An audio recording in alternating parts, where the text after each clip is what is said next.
Hello mga katomi, it's another day, another kainan na naman. At pagtapos nga ng trabaho, agad kong niyaya si Jowa para umalis at mag-movie date. Wala na nga tayong sasayanging oras at agad ko nang sinundo si Jowa kasama ang fur baby naming si Cosmo para dalhin sa grooming center.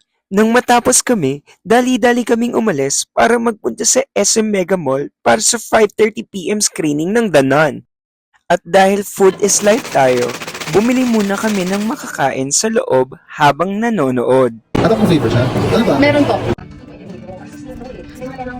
Dahil nga sa sobrang gutom namin, hindi pa nga nagsisimula ang movie, ubos na ang mga snacks namin.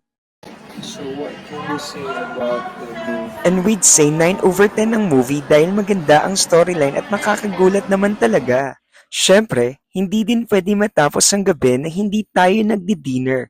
And we decided to go to Marugame Udon dahil meron tayong GC from my brother. Pagkatapos nga namin pumila for about 10 minutes, nakapasok na kami para pumili ng pagkain at magbayad. Kumuha na din ako ng mga sauces for our food. Meron nga pala kaming pork tonkatsu, dragon omusubi, inari kani, spam omusubi, at teriyaki chicken and beef. At ito pala si Joa habang pinipilit kong umarte sa camera. Taste test time! For Dragon Omusubi, I'd say ayos naman and you can feel the texture from the shrimp but nothing special. Sa pork tonkatsu, medyo may pagkadry lang siya but it tastes good naman and I think reasonable siya sa 85 pesos. Now it's time for Spam Omusubi. For me, this is my favorite sa mga in-order namin. At dahil nga spam lover tayo, approve na approve sa presyong abot kaya. But for Jowa, it's just a normal spam, rice, and with norishi. For inari kani, sorry to say, but it's least of my favorites. Dahil personally, hindi ko gusto yung combination ng mga ingredients. Sa presyo at lasa, is it a miss or hit?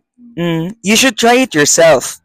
After mag-dinner, we decided to have a little dessert para matanggal ang umay. Nag-ice cream cone kami sa McDonald's until madaanan namin ang favorite gelateria namin, ang Caramia. Chocolate therapy nga pala para kay Jowa at pistachio naman para sa akin. And with that, sobrang nasatisfy talaga kami. Kitang-kita naman siguro sa mukha, di ba? At sana'y natakam ko kayo. Hanggang sa susunod na video, maraming salamat sa panonood. Bye-bye!